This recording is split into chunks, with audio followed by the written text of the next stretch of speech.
હવામાન નિષ્ણાત અંબાલાલ પટેલે ગુજરાતમાં વાવાઝોડાની સંભવિત અસર અને વરસાદને લઈને મોટી આગાહી કરી છે.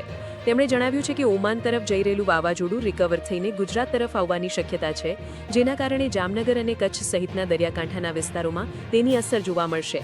આ દરમિયાન 65 થી 70 કિલોમીટર પ્રતિ કલાકની ઝડપે પવન ફૂંકાવાની શક્યતા છે. આ વાવાઝોડાની અસર 1 થી 2 દિવસમાં શરૂ થઈ જશે. વાવાઝોડાની સાથે સાથે પશ્ચિમી વિક્ષેપ પણ આવી રહ્યો હોવાથી રાજ્યમાં વરસાદની શક્યતા વધી છે. આગાહી પ્રમાણે 4 થી 8 ઓક્ટોબર દરમિયાન વરસાદ આવશે અને તેની અસર 10મી ઓક્ટોબર સુધી પણ રહી શકે છે. આ વરસાદ કચ્છ અને સૌરાષ્ટ્રના ઘણા ભાગોમાં થવાની શક્યતા છે. વધુમાં દક્ષિણ ગુજરાતના કેટલાક ભાગોમાં પણ વરસાદ થઈ શકે છે. જો કે આ સમયે થનારા વરસાદને કારણે સૌરાષ્ટ્રના ખેડૂતોને તેમના મગફળીના પાકમાં પડ્યા પર પાટો જેવી પરિસ્થિતિનો સામનો કરવો પડી શકે છે. શું કહે છે હવામાન વિભાગ? ચોમાસાની વિદાય પછી પણ ઘણા રાજ્યોમાં ભારે વરસાદ ચાલુ છે. આ દરમિયાન ભારતીય હવામાન વિભાગ IMDએ ચક્રવાત શક્તિની ચેતવણી જારી કરી છે. IMD અનુસાર ચક્રવાત શક્તિની અસર 4 થી 7 ઓક્ટોબર દરમિયાન મહારાષ્ટ્રના કેટલાક જિલ્લાઓમાં અને ગુજરાતમાં પણ જોવા મળી શકે છે. તો બીજી તરફ અરબ સાગરમાં શક્તિ નામનું વાવાઝોડું સક્રિય થયું છે અને આગામી 24 કલાકમાં તે વિકરાળ સ્વરૂપ ધારણ કરે તેવી સંભાવના છે.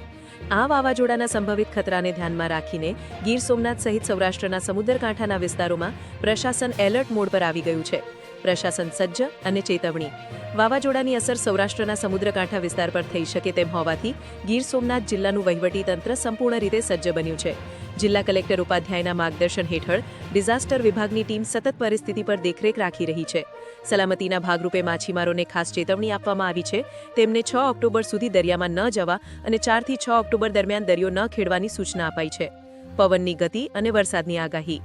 હાલમાં વાવાઝોડાની આસપાસ પવનની ગતિ 64 થી 75 કિલોમીટર પ્રતિ કલાકની છે, જેના ઝાપટા 85 કિલોમીટર પ્રતિ કલાક સુધી જઈ શકે છે. 4 અને 5 ઓક્ટોબર દરમિયાન પવનની ગતિ વધીને 110 કિલોમીટર પ્રતિ કલાક સુધી પહોંચી શકે છે, જેના ઝાપટા 125 કિલોમીટર પ્રતિ કલાક સુધી જવાની સંભાવના છે. 6 અને 7 ઓક્ટોબરના રોજ ગુજરાત અને સૌરાષ્ટ્રના દરિયા કિનારાના વિસ્તારોમાં ભારે પવન સાથે વરસાદ પડવાની આગાહી વ્યક્ત કરવામાં આવી છે.